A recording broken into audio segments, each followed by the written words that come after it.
Alright, so welcome to a new guide on this channel, and on this occasion is going to be the filter delay. Now if you like all this, please like and subscribe, and if you want to buy me a coffee just to say thanks, you can go to the links in the description and you will find the links. Okay, so let's just begin now. This is a very simple device capable of great things. Now it might look a bit confusing, at the beginning, but think of this as three delays, stacked on the same device. So the cool thing of this delay is that it listens to a very particular part of your sound. So if it's L right here is because the input is the left side of whatever signal you're trying to feed to this, right? If you're working with stereo, this is just going to be delaying the left side of the stereo. Now this one is going to do the L and the R, so it's left and right. It's pretty much everything, this full stereo. And the other one is just going to be the right side. So this is the plan. You have three different sources that you can delay. Now, the most important part is that you can choose the different parts that you can delay, and you can choose how to delay it. So right here, you have the time controls. It says delay time. Now, if I do 4, 4, and 4, and I play something, and I'm going to show you what, the synthesizer I get, the sound, it's just a pretty dull synth sound. So if I play the delay now and I play it, we just get a delay, right? And it's because we are taking the left, the right, and the L and right, left and right, but we are just doing the same thing on all the three delays. So what's the point? So right here, the plan is to offset the timings just to get a different pattern and different movement.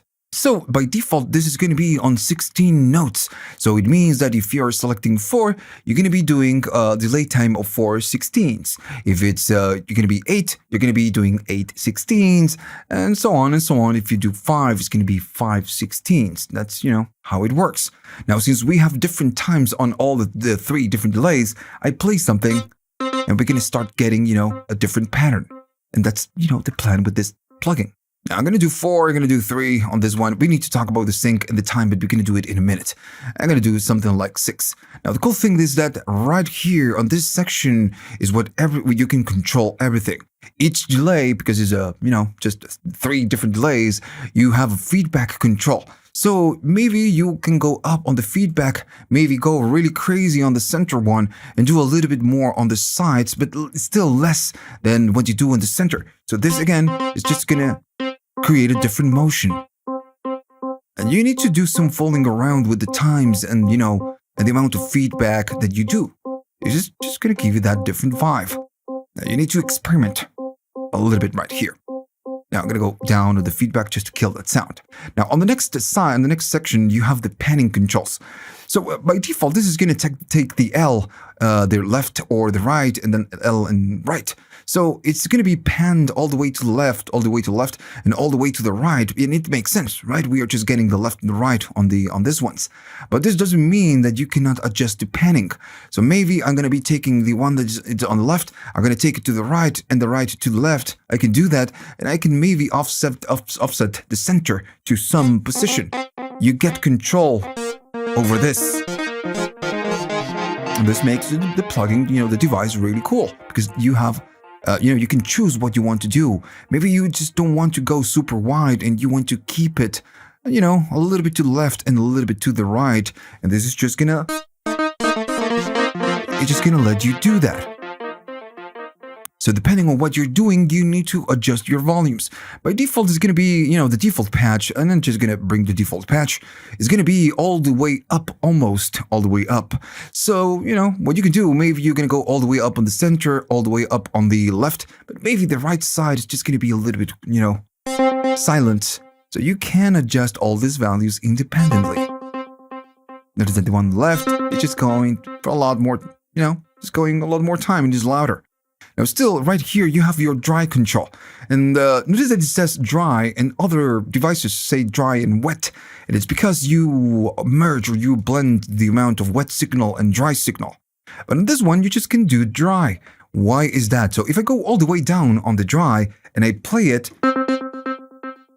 what you just listened, it was not the first, note I'm playing on my synthesizer. It's going to be all wet.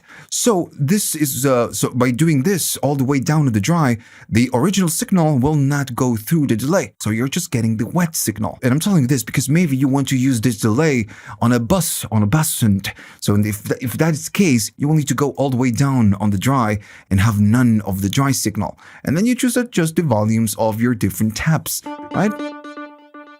That's it, that's how it works. Now, if you think about this, it's a 3-tap delay. If you turn off the filter, it's just a, 3-tap delay. Now, it calls for filter delay because you have a filter on the, on the feedback. So you can just do a little bit of chopping before you delay the signal. Now, this is going to be just a pretty dumb filter.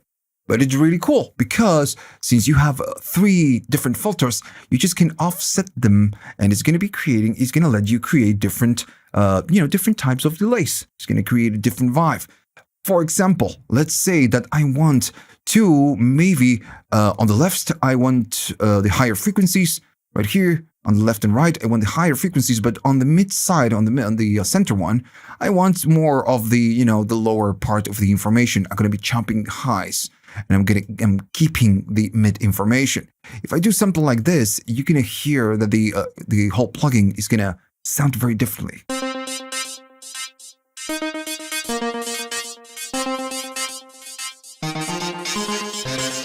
Right? If I disable the filters, everything is gonna be the same. So your delay signals are gonna be closer to your dry signal. So everything is gonna just be in between. So if you want to do a little bit of filtering, you can just to let your original dry signal pass. And also it's gonna open, it's gonna make the sound wider because you're separating the copies from the original signal. And that just gives you a wider spread. All right, so I'm gonna drop a default instance of the plugin, and we need to talk about one more thing. So the sync is going to be this 116, this 16 notes type of, delay time, which is very common. Now I'm gonna be turning off this one and turning off this one because I want to show you something else. I'm gonna do this, I'm gonna click the sync, and now it's gonna take you to the time mode. So this means that now you can delay up to 1 second, but you can do it in milliseconds. Let me just do more feedback and more volume. Right, so you're just going to be using milliseconds, right? If you click the time, you're going to go back to the 16.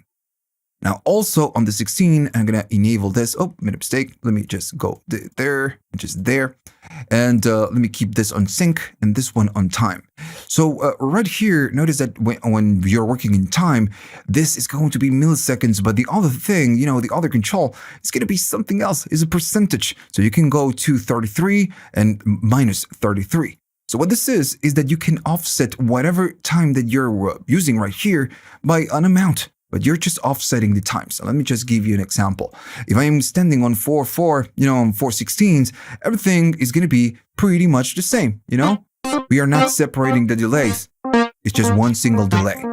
But I could keep it the same, but then I'm going to be offsetting this by a percentage, and I'm going to offset to the other side. Pretty much just, I'm going to go all, go all in. So I'm going to do that. So now even if we have the same times, everything is just going to be a little bit offsetted, but it's by a tiny amount. Right, so you can use this like this. Now I'm going to throw a new instance of this. I'm going to turn this off, and I'm going to go back to the time. So when I play something, we are going to be getting 10 milliseconds of repetition. I'm going to go up and up in volume so we can really hear what it's doing. So if I keep playing and I adjust the times,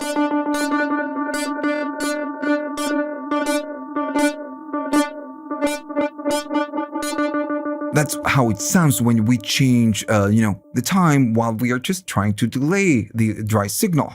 So it's trying to fade the repetitions into the new time. It's trying to adjust to whatever times that you're doing. So this is how it works by default. But if you right click, you have 3 options.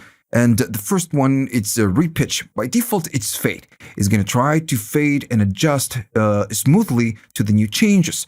If I go to repitch, this one is going to work like when you work with a vintage type of delay. So if I play it and try to adjust the times, it's going to give us that repitch, right? the vintage type of repitch.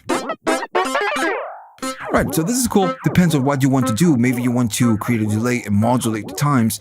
Well, this is going to give you that repitched type of sound. The fade, we already know how it works. It tries to slowly adjust the delay. Now, the jump, it's going to be a little bit different. This one is a little bit glitchy because it will not fade. It's just going to jump to whatever time that you're trying to set right here. If I play it and adjust the times, notice it's noisy and almost robotic or glitch. You can hear that glitch. It's because it's just not trying to repitch and it's not trying to fade. It's just jumping to the new time. So that's it. That's going to be the filter delay. Now, everything else is going to be your imagination because you can create an amazing amount of sounds with this and the different combinations of what you get. You just can offset the timings by some amount, something like that. Maybe I can go to milliseconds. I'm going to be doing something like repitch, going up on the feedback and just create different sounds.